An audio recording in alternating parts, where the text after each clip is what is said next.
Welcome. My name is Sabrina Worf, and I am the Skirball's membership manager. The program you are about to watch was presented to Skirball Cultural Center members during a member preview event on November 16, 2022. During this event, members joined Skirball curator Cate Thurston and artist Chloë Bass in conversation as they discussed the outdoor exhibition Chloë Bass Wayfinding, the first ever exhibition in the Skirball's history to fully utilize the institution's 15-acre outdoor campus.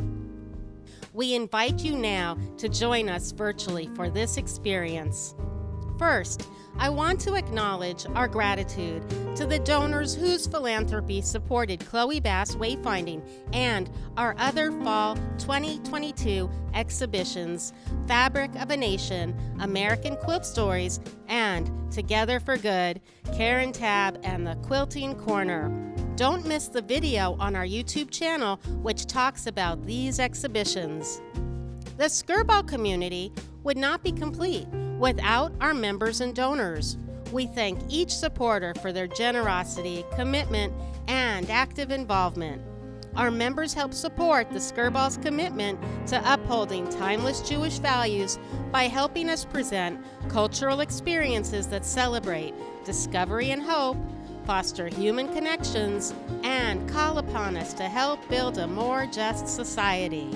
It is now my honor to introduce you to the experts you are about to hear from. Cate Thurston has been with the Skirball for 7 years and is the curator for the LA installation of Chloë Bass Wayfinding. Artist Chloë Bass, the creator of Wayfinding, has held numerous national fellowships and artist residencies. She is an assistant professor of art at Queens College City University of New York, where she co-runs social practice CUNY. If you have not seen Chloë Bass Wayfinding and our other fall 2022 exhibitions, Fabric of a Nation and Together for Good, I hope you have a chance to do so while they remain on view through March 12, 2023 at the Skirball Cultural Center in Los Angeles. And now, I invite you to sit back, relax, and enjoy hearing from Cate and Chloë. All right, thank you everybody. Chloë and I are gonna head up the stairs, but also if you need the elevator, it will be to your left and folks will be guiding you that way. So we'll see you up at the top as we start to explore and talk about wayfinding.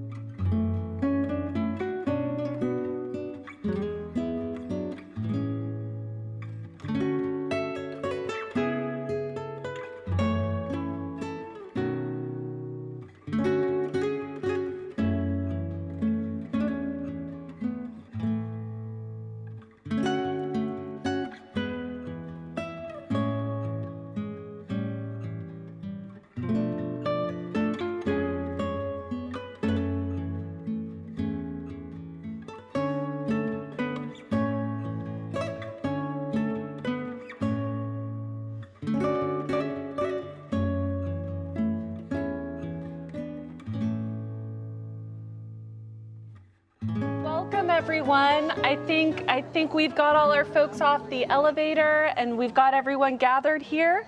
So what we're gonna do today is I'm going to introduce Chloë. So we'll chat here and then we'll answer any questions you have, encourage you to check out the site-specific work, and then get you to the next program or to explore the totality of the exhibition. So welcome. I think we should just dive in. Okay, yeah. So Chloë, wayfinding, how did this come to be originally? Sure. So wayfinding, which is this project that encompasses both very, very large signs that you can't miss and some pretty small signs that you could. and some medium-sized signs that you'll see in different capacities around you, right? So I can from here point to every scale and style of sign that exists as part of the project. It was initially commissioned by the Studio Museum in Harlem in New York City in 2019. It then traveled to the Pulitzer Arts Foundation in an expanded and updated form in 2021, and then it has come to the Skirball. So this is the third and final place. This is the third and final place, yes. All right. And when it first started, it was a little bit, it has grown at each. Yes, so every time the project travels, actually a new section is added, and what a section consists of is one more billboard with a new question on it, one more of those image-based signs, two more of these double-sided text signs, and four of those little garden markers. And so it began as 3 questions: how much of love is attention, how much of care is patience, and how much of life is coping. Then for St. Louis, how much of belief is encounter was added. And then here for Los Angeles, how much of hope is forgetting. And the title Wayfinding is very what does wayfinding mean to you? Yeah, I mean, wayfinding is a real thing, right? I didn't come up with wayfinding. It's not a word I invented or a concept I invented. It's a thing that exists in spatial design to do all the stuff that we know about, right? It's like an elevator sign or a directional arrow or all the things that help us to physically orient ourselves in space. This is a project that asks us to emotionally orient ourselves in space. So same idea, different approach. So the hope is that people will encounter this work and they'll encounter the questions and statements, and it will probe reflection and conversation. Exactly, yeah, and really just give you a chance to, whether alone or with other people, resituate yourself in an environment that may be familiar, may be unfamiliar. You may be feeling familiar to yourself, you may be feeling unfamiliar to yourself, and kind of wherever or however you're encountering this space, I hope that it offers something to you that feels grounding. Mm-hmm. I'll tell you, when I first saw your work, I saw it online in 2020, right as COVID was unfolding. And the question in our North Arroyo, how much of life is coping, hit me like straight to my heart. Can you tell us a little bit about your process in creating this work, how you come up with the statements and the questions and the images? Yeah, I mean, the writing happens in a really different way than the material form, and I do a lot of writing anyway as part of my practice. And a lot of the things that I write when I'm interested in kind of introducing them to the world in what will eventually be like a pretty big and pretty public way, I actually rehearse them through social media. So even if you are not a person who participates in social media, it is like understandable that it's a space where you could potentially encounter quite a lot of strangers.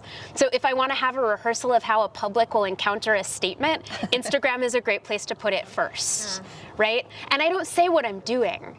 I just sort of leave it there and see what happens. And that has helped me to refine a lot around like what people respond to, what is a question that people gravitate towards, share, comment on, like, or whatever. You know, I think that like the social media economy is pretty bereft, like morally and socially, it's socially bereft, but it's like great for other types of things, and this is one of them. And in terms of choosing the images that really punctuate the sort of mood and idea of each section, how do you come to find those? Yeah, so each section has like an image-based sign, so this is the one for this section, but all of those images, I can take photos, I show photos as part of artwork, but these are not my photos. These are actually images that were sourced from the New York Public Library's media collection, where, I don't know if you've been there, they have folders of images divided by topic, and you're just like, how even, right? Like every time I'm there, it's sort of a miracle that it exists. It's an incredible resource. You can visit. It's available to the public if you're in New York. But I wanted to look at all of the images in the folders marked families, and I was initially looking for images that might not necessarily represent my family exactly, but like I come from a mixed race, mixed cultural family. I was like, what are the images of those that showed up in this? There aren't any. Oh, wow. Wow. 0. That's terrible. Tens of thousands of images. So I had to settle for like any non-white family. So I found 47 pictures. So I scanned them. I made extremely high resolution scans, and those images are available for artists to use, not fully. You can't fully reproduce the image and say, this is my image, like, no. But what these are just the gestures of people touching or holding each other cropped from those images. So 5 out of the 47 images that I scanned, those representations of holding are on these signs. And what I was telling Kate earlier is like that picture initially was probably about this big on the page. So it's very, very different in context, right? To see it like this and to be able to see the environment around it through the acrylic. So as the work has expanded, I think that expansion is interesting based on what you're working from, which is a scale of intimacy. Can you tell us a little bit about that scale of intimacy, what that means, and how you imagine us engaging with it with this work? Sure. So all of my projects are really about human intimacy, and I have decided to do it somewhat scientifically or social scientifically. So I did a 2-year project in 2011 to 2013 that was really just about the intimacy between a person and themselves. And then I did a 3-year-long project about intimacy, like one-on-one, which was from 2015 to 2018. And then really starting also in 2018, there was some overlap. I started to be interested in intimacy at the scale of the immediate family. And so this project is part of that larger project cycle, which will be concluding next year with a film that I'm making. And then I'm going to be working on intimacy at the scale of the courtroom, actually. So I'm looking at group sizes of the 9 Supreme Court justices or the 12 jurists. It's so interesting to think of it in the context of family. I mean, statements like, there are times when I have agreed with you only in order to cast relief. I think for most of us in a family or long-term partnership can identify with that sentiment. All of the statements on all of them are family statements to me. Whether or not that is what it is to you actually doesn't matter to me. And I don't mean that rudely. Like, what it is to you matters to me greatly, but I don't have a specific, it doesn't need to be anything specific. It's what it is for you. One of the questions I've been asked when talking about this work is how you should view it. And do you have any advice on how people should engage in maybe an order or a non-order they should embrace? With your eyes is best. There's no order. It's not a scavenger hunt. You may or may not see all of it. I would ask you also to engage it with your ears, because there's an audio artwork that you can listen to, and that offers a different relationship to the piece and actually some of the context behind the piece. Because I'm from New York, I was born and raised in New York, I still live there, I'm flying there like right after this. But I was fortunate to grow up not just with my mother and father, but also with my grandmother and grandfather. And my grandmother, unfortunately, she died in 2018, but she had a very long and slow death due to memory-related causes, dementia, Alzheimer's, eventually Alzheimer's. And that was really, really sad. But one of the hardest parts for me within it, other than that it's hard to watch somebody that you love deeply have such a long and very just, it's a terrible disease. I don't know how, like a more eloquent way to say that. But one of the things that struck me is that my grandmother was also born and raised in New York. And she was living in a neighborhood that was very familiar to her, but it was a neighborhood that was changing rapidly because of new buildings being constructed that were made out of glass. And glass is actually a very disorienting material, both for people and for birds. Like, we know this, but it was interesting watching that happen, that as she was kind of losing her memory in other capacities, she couldn't spatially orient herself anymore because of these glass towers. These signs are not glass, but they do have the similar reflective capacity of like giving you back the landscape, but also kind of disorienting you within the landscape that I wanted to convey based on my witnessing of her struggle. I want to talk a little bit more about the site-specific audio artwork.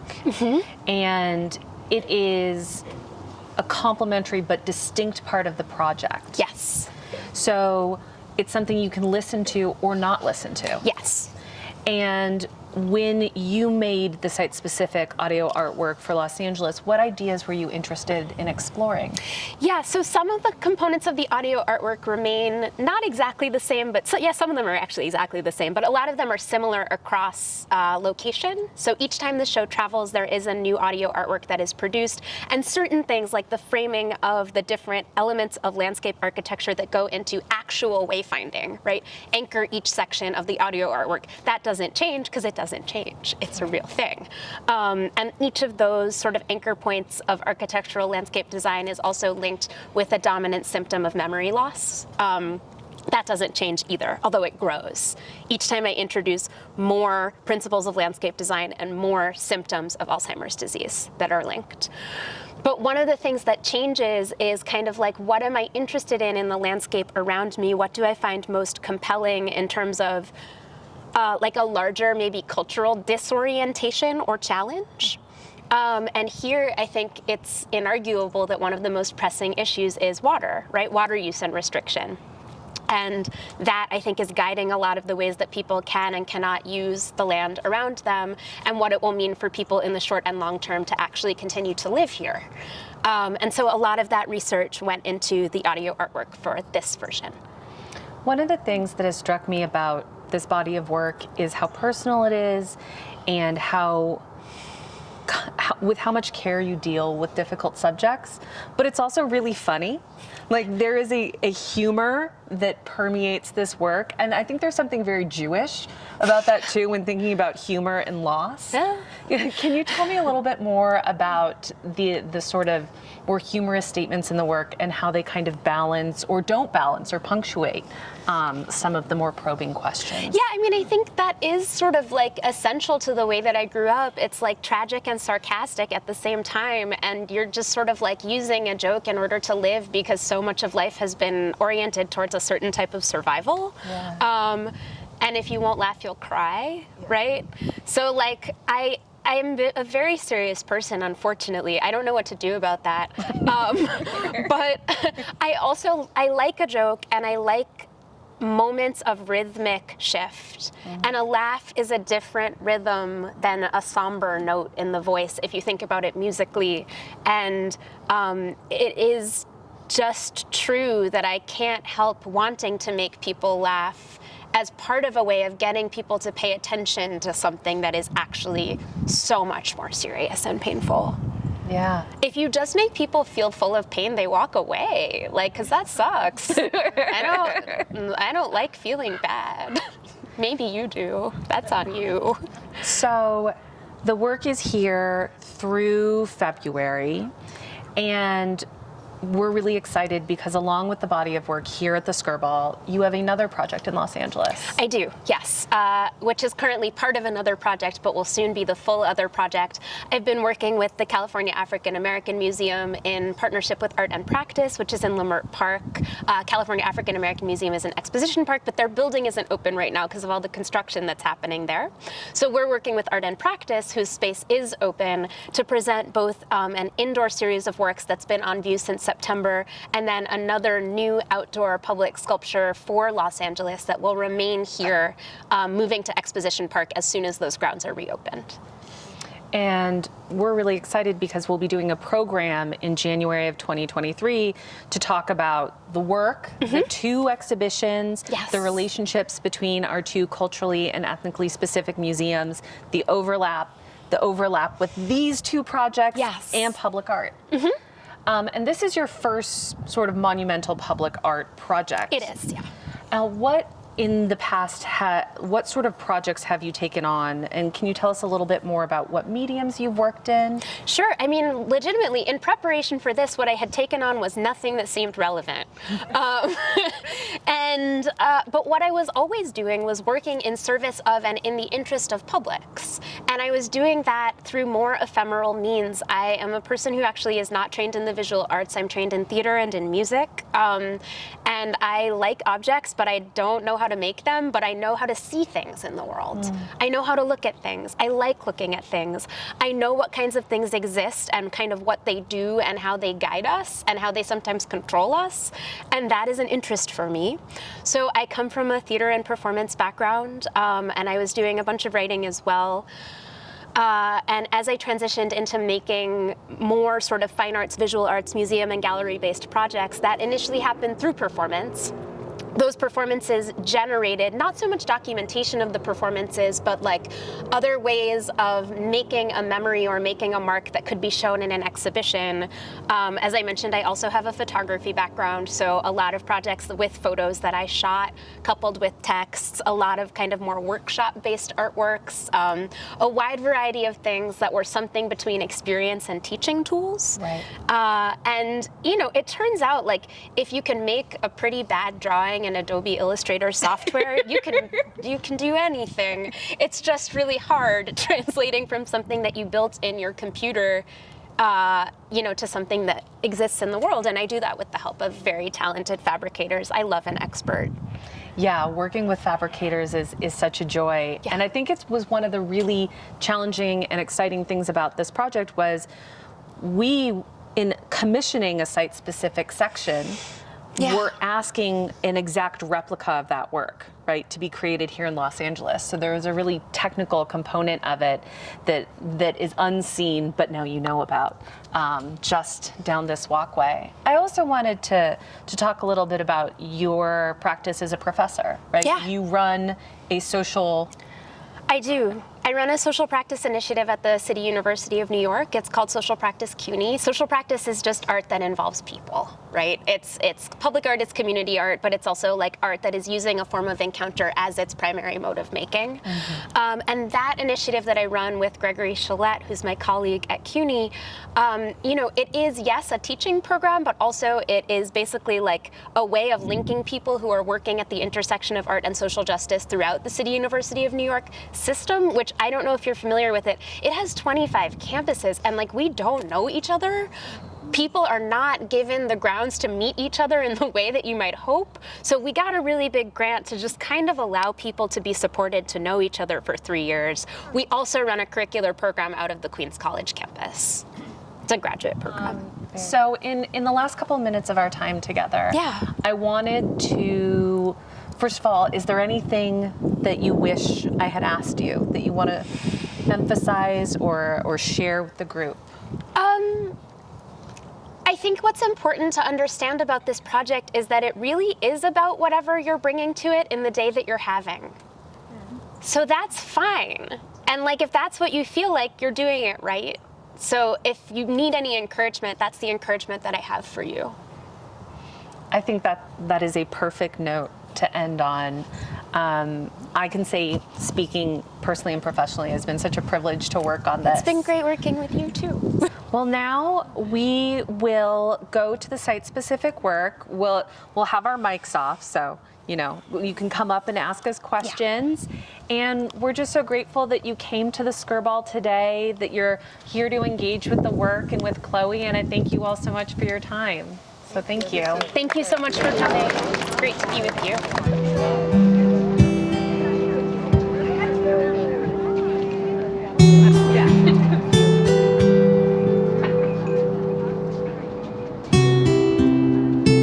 Perhaps the mother and the grandmother, because the hand is a little older looking. And this is probably the granddaughter. Here, I'll put my hand up there. Okay.